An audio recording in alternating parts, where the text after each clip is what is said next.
Hello, beautiful. Take a breath with me for a moment.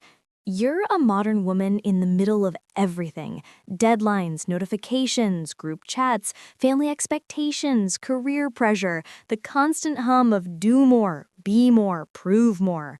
Some days you're holding it all together so well that people think you're thriving.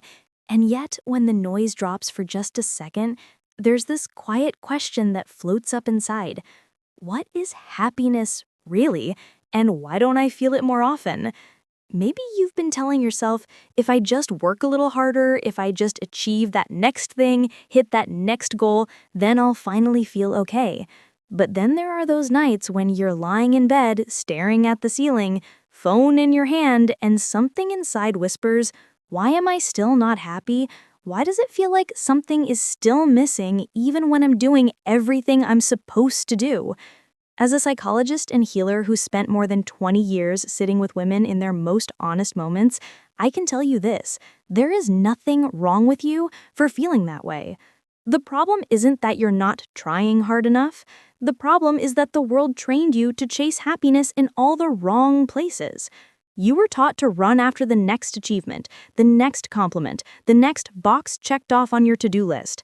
And when you live like that for long enough, you slowly drift away from yourself. Not in a dramatic movie scene kind of way. It happens quietly, silently. You perform, you achieve, you smile for the pictures, and one day you look around and realize, my life looks successful on the outside, but inside I feel tired, disconnected, and strangely empty. I'm not saying your life will fall apart. It might still look very fine. But it would be such a deep loss to go through your one precious life on autopilot, existing without really living, loving without really feeling, ticking boxes without ever asking, is this what I want? You don't deserve a life that just looks good. You deserve a life that actually feels good in your body, in your heart, in your nervous system. So let's slow this all the way down. Instead of chasing the outside world for a moment, I want to invite you into a gentle pause with me. Just stop. Breathe. Loosen your jaw, drop your shoulders, feel your feet on the ground. For a moment, forget what your parents want, what society expects, what social media glorifies, and ask yourself very softly, what do I really want? What does happiness look like for me? Maybe it's not some huge, dramatic goal. Maybe it's a slow, quiet morning with your favorite coffee, sunlight on your skin, and no one needing anything from you. Maybe it's a deep, honest conversation with someone who truly sees you. Maybe it's simply looking in the mirror and thinking with the calm, grounded certainty, I love the woman I'm becoming. I'm not finished yet, but I'm proud of her. Today, I want to offer you a simple way to understand happiness, not as some vague dream out there in the future, but as something you can actually build day by day. Think of happiness like building a house, a solid, safe, beautiful house that you live in every single day. This house has 4 key parts: your inner world, your relationships, your health, and your finances. And just like any real house, the foundation is everything. If the foundation is weak, it doesn't matter how pretty the furniture is. The whole house will feel shaky. Your foundation is your inner peace. Now, inner peace is not about being calm all the time, never crying, never losing it, or always being positive. That's not peace, that's pressure. Inner peace is having a safe place inside yourself, a place where you can say, I am enough, even when I'm still learning. I am worthy, even when I'm not perfect. I am lovable, even when I'm messy. It's the quiet knowing that you don't have to earn your right to exist. In a world full of filters, comparison, and constant noise, inner peace is the choice to come home to yourself. You can nurture this inner world in very simple ways that do not require a perfect routine or a fancy retreat. 5 minutes of sitting in silence and just breathing. Journaling out your thoughts and feelings without judging them. This hurt me. This scared me. This is what I need. Gently asking yourself, if I loved myself a little more today, what would I stop tolerating? What would I start giving myself? When your foundation is strong, something beautiful happens. You stop feeling so desperate to prove yourself. You stop chasing things that are empty just because they look good on a screen.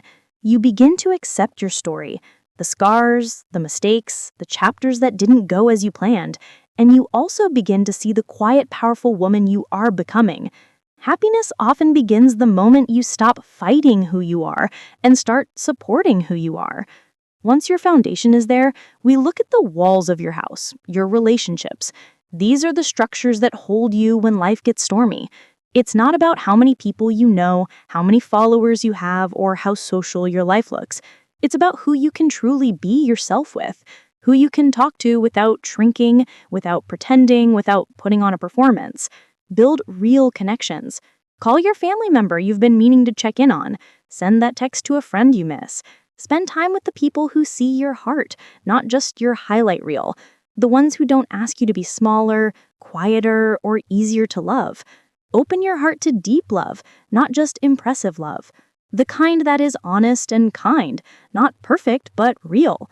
Because happiness grows when it is shared. A joke that makes you both laugh until you can't breathe. A hug that melts your shoulders down. How was your day that someone truly means?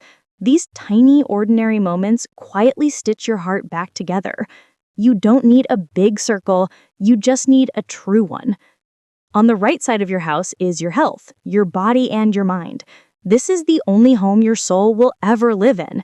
You don't have to fix your body to deserve kindness. You don't have to have perfect mental health to deserve care.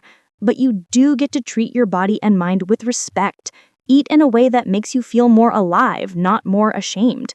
Move your body not to punish it, but to say thank you. A walk, a stretch, a little dance in your room in your oversized t-shirt when no one's watching. Rest when you're tired. Go to bed a bit earlier instead of scrolling until your chest feels tight. Reach out for support when your mind feels heavy, whether that's a therapist, a trusted friend, a support group, or a hotline. There is no weakness in asking for help. There is profound courage. A cared-for body and a supported mind don't mean you'll never struggle, but they give you strength, clarity, and resilience. They help you stand back up when life knocks you sideways. A happy life doesn't require a perfect body. It needs a body you're willing to stand with, not constantly fight against. And then we get to the roof of your house, your finances. Money is the shelter that protects you from some of life's harshest storms. Not the source of your worth, not the measure of your soul, but a very real part of your safety. This isn't about being insanely rich or impressing anyone. It's about having enough stability to choose more freely, to live with dignity, and to say no to what doesn't feel right for you. Start small with no shame. Save a little, even if it's a tiny amount. Learn about money at your own pace. Get curious instead of scared. Invest in yourself, your skills, your education, your growth. Let money be a tool that supports your happiness, not a cage that controls your emotions. When you feel even a bit more secure financially, your nervous system softens. You breathe a little deeper. You feel less trapped, less reactive. You make choices from intention, not from panic. So let's put this all together.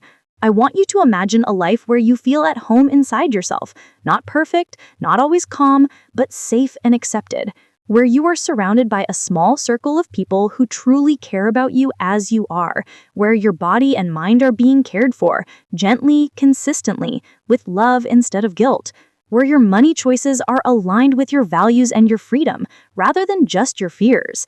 That is your house. That is your version of the happiness formula. Inner peace as your foundation, relationships as your walls, health as your strength, and finances as your roof. And here's what I want you to remember, girl. The formula for happiness isn't some magic secret that only some people get access to. It's already in your hands, in the tiny choices you make every single day. You do not have to fix your whole life overnight. You do not have to become a completely different person to deserve joy. You simply start today with one small choice that honors you, one small habit that protects your peace, one small action that brings you closer to the life you actually want, not the life you think you're supposed to want. Brick by brick, day by day, you build your house, and each brick matters. You deserve a full, beautiful life, not just a life that looks impressive on the outside, but a life that feels soft, safe, grounded, and true on the inside. Thank you for spending this time with me, for letting yourself be honest just a little bit. Before you click away, take one more breath and quietly ask yourself, what does happiness look like for me? If you feel ready to keep building a self-led, joyful, deeply authentic life, I'd love for you to stay close. Go ahead and hit like, subscribe to the channel, and turn on the notification bell so you don't miss what we create next. We're not just watching content here, we're building your house together.